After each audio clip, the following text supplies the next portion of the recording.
আমরা আজকের ক্লাসে জানবো যে আমরা আমাদের ব্লগের ওয়েবসাইটে কিভাবে করে আমরা আমাদের আর্টিকেল পাবলিশ করতে পারি।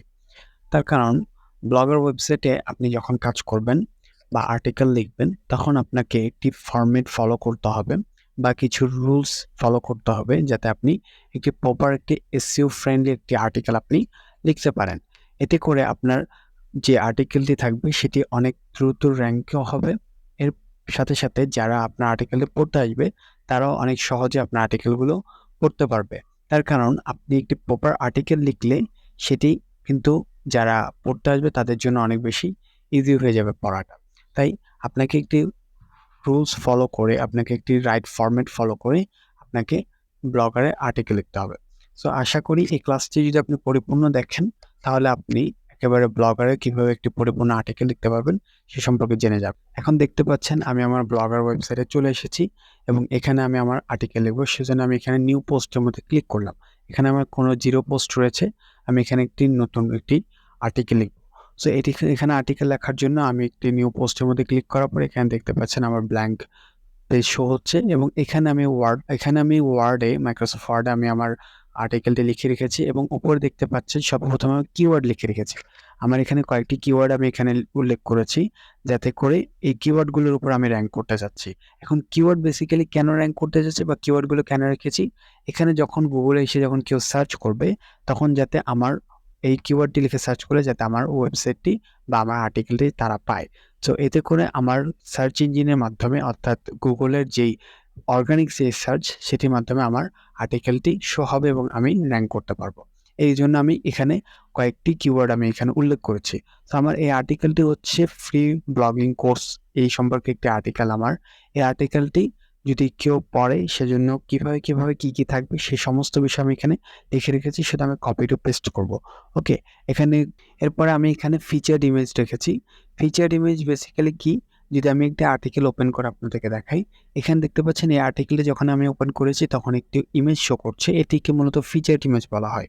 সো আমরা আমাদের আর্টিকেলে ফিচার্ড ইমেজ রাখবো একেবারে আমাদের টাইটেলের নিচে, অর্থাৎ আমরা একেবারে আমাদের টাইটেলের নিচে আমাদের ফিচার্ড ইমেজটা রাখার ট্রাই করব।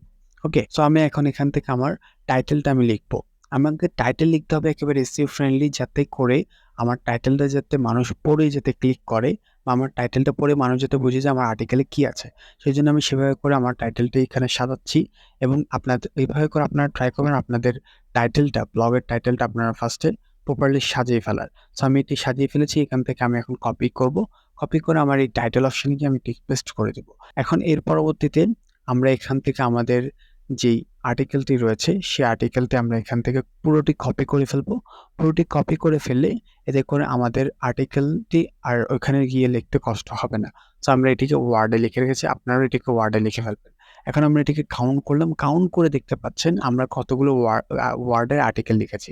সো আমি এখানে 318 ওয়ার্ডের আমি আর্টিকেল লিখেছি। আপনারা এভাবে আপনাদের আর্টিকেলটি কাউন্ট করে নেবেন যে আপনাদের আর্টিকেলটি কত ওয়ার্ডের হয়েছে। সো এখানে দেখতে পাচ্ছেন আমার যে ইন্ট্রোডাকশন যে পার্টটা রয়েছে সেই ইন্ট্রোডাকশন পার্টে আমি আমার কিওয়ার্ড ইনক্লুড করেছি। আপনারাও আপনাদের কিওয়ার্ডগুলো আপনাদের ইন্ট্রোডাকশন পার্টে ইনক্লুড করার ট্রাই করবেন, এতে করে আপনাদের আর্টিকেলটি আরও বেশি এসইও অপটিমাইজড হয়ে যাবে। এখন আমি আমার ইয়ারটিকে কপি করছি, ইন্ট্রোডাকশনটিকে কপি করছি। কপি করার পর আমি এখান থেকে আমার ইয়াতে এসে আমি এখানে পেস্ট করে দিলাম। সো এখানে দেখতে পাচ্ছেন আমি আমার কিওয়ার্ড যেগুলো রয়েছে সেগুলোকে বোল্ড করে দিচ্ছি, এতে করে মানুষ যাতে আমার কিওয়ার্ডগুলো যাতে গুগল যাতে সহজে ক্যাচ করতে পারে। এর পরবর্তীতে আমাদের মেন হেডলাইন রয়েছে। এরপরে আমাদের আরও যে ইনফরমেশনগুলো রয়েছে সেগুলো আমরা এখন হোয়াট ইজ ব্লগিং এই পার্টটিকে আমরা মেন হেডলাইন যেগুলো রয়েছে সেগুলো আমরা নিয়ে নিব। সো এখানে দেখতে পাচ্ছেন আমি হোয়াট ইজ ব্লগিং এটা নিয়ে নিলাম এবং এটিকে এখান থেকে আমি প্যারাগ্রাফ থেকে আমি হেডিংয়ের মধ্যে হেডিং করে দিলাম, এতে করে এটি হেডিং হয়ে গিয়েছে এখন, আর বাকিগুলো প্যারাগ্রাফ রয়েছে। আমি এটিকে মেজর হেডিং করে দিতে পারি যাতে আরও বড় করে দেখানো যায় এবং যাতে গুগলও যাতে বুঝতে পারে, রিডাররাও যাতে সহজে পড়তে পারে। এভাবে করে আমি আমার সবগুলো টেক্সটগুলো কপি করব। কপি করে এনে আমি আমার এখানে পেস্ট করব এবং যতগুলো হেডার রয়েছে সবগুলো হেডলাইনগুলো আমি প্যারাগ্রাফ থেকে আমি বড় করে দিব। ওকে, এবং এটিকে দেখতে পাচ্ছেন আমি এটিকে এখান থেকে সাব হেডিং করে দিয়েছি। এর পরবর্তীতে আমরা আস্তে আস্তে আমাদের এখানে আমরা আমাদের বাকিগুলো আমরা কপি করব। এভাবে করে আমরা আমাদের পুরো আর্টিকেলটি এখানে লিখে ফেলেছি। লিখে ফেলার পর এখান থেকে আমরা এখন আমাদের ফিচার ইমেজটা ব্যবহার করব। সো ফিচার ইমেজ ব্যবহার করার জন্য আমি এখান থেকে উপরে স্পেস দিয়ে দিয়েছি। স্পেস দিয়ে আমি এখানে খালি জায়গা করে নিয়েছি। এখন এখান থেকে আমি আমার ইমেজটা এখানে ইনসার্ট করব। সো এখান থেকে আমি এখানে ইনসার্ট ইমেজের মধ্যে ক্লিক করব। ক্লিক করার পর আপলোড ফ্রম কম্পিউটারের মধ্যে ক্লিক করব। আপলোড ফ্রম কম্পিউটারের মধ্যে ক্লিক করলে আমরা এখান থেকে আমাদের ইমেজ ইনসার্ট করতে পারবো। সো আমি চুজ ফাইলের মধ্যে ক্লিক করলাম। চুজ ফাইলের মধ্যে ক্লিক করার পরবর্তীতে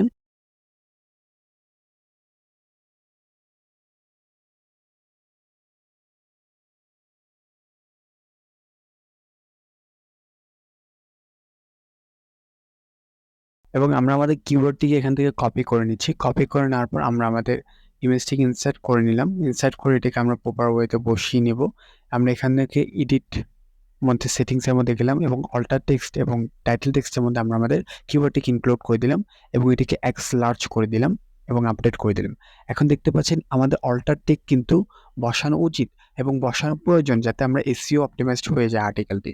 সো আপনারাও বসাবেন আপনাদের অল্টার টেক্সট, তারপর টাইটেল টেক্সট, এটি বসালে আপনাদের এটি প্রপারলি হয়ে যাবে। এর পরবর্তীতে আমি এখান থেকে ইন্ট্রোডাকশনটা আবার কপি করলাম। কপি করে আমি এখান থেকে আমার যে সার্চ ডেসক্রিপশন যেটি দেখতে পাচ্ছেন পাশে, ডান পাশে, আমি সেটির মধ্যে এখানে পেস্ট করে দেব। এখানে আপনারা 150 ওয়ার্ডে ম্যাক্সিমাম আপনারা লিখতে পারবেন। এটি লিখলে আপনাদের এসইও অপটিমাইজড আরও ভালো হয়ে যাবে। ওকে, এবং আমাদের যেহেতু ইন্ট্রোডাকশন পার্টে যেহেতু আমরা আমাদের কিওয়ার্ড ইনক্লুড করেছি, দেখুন আমাদের এটি আরও অপটিমাইজ ভালো হবে। ওকে, এর পরবর্তী আমরা পার্মালিঙ্কের মধ্যে ক্লিক করব এবং আমরা এখান থেকে কাস্টম লিঙ্ক আমরা দেব।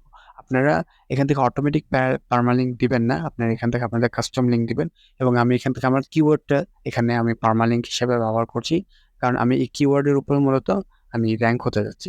সো এই পার্মালিঙ্কটা আপনারা কীভাবে ইউজ করবেন, আপনি এখান থেকে যে স্পেসগুলো আছে এগুলোকে আপনারা সরিয়ে এখান থেকে আপনারা হাইফেন ইউজ করবেন। এতে করে আপনার যেই পার্মালিঙ্কটা আছে এটি ভালোভাবে অপটিমাইজ হয়ে যাবে। এর পরবর্তী আমরা লেভেলসের মধ্যে আমরা এখান থেকে আমাদের লেভেল চুজ করে দিয়ে দিতে পারি।